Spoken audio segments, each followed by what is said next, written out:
सीता समारोपित्वा भागं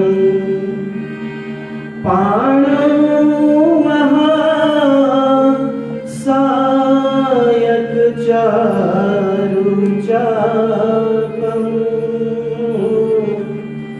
नमामि रामं रघुवंशनाथं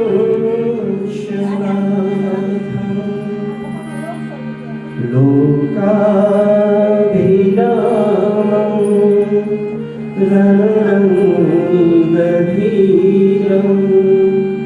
राजीवनेत्रं करुणाकरं तं कारुण्यरूपं करुणाकरं तं श्रीरामचन्द्रं शरणं प्रपद्ये। कर्पूरगारं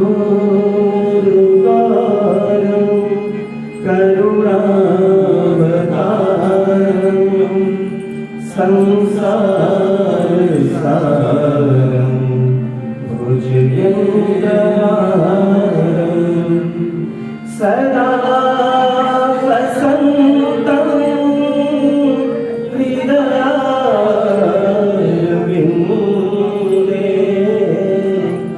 भवं भवामि शहीदं नमामि मनोजवं मारुततुल्यवेगं जितेन्द्रियं बुद्धिमतां वरिष्ठं वातात्मजं वानरयूथमुख्यं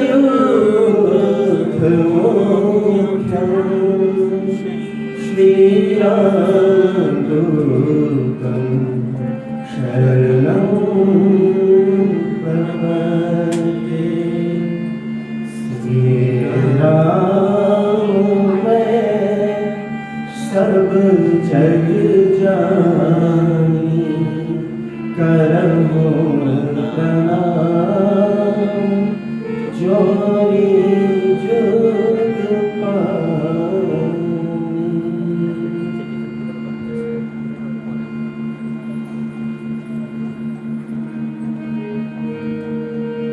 कल कथा विश्राम हम जनकपुर के पास पहुंचकर हमने कथा का विश्राम किया था। आज जनकपुर की कथा होनी है।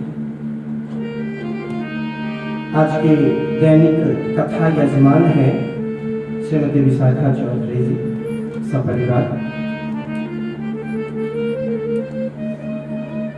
यहाँ इस क्षेत्र में जितने भी परिवार हैं, लोग हैं, उन सब का बड़ा ही सहयोग रहा है इस कथा यात्रा में। ईश्वर सबका मंगल करे। मैंने कल एक बात निवेदन किया था कि कथा परंपरा में कथाकार को व्यासपीठ से एक अवकाश है। कल मैंने यह बात दोहराई थी। वो अवकाश इस बात का है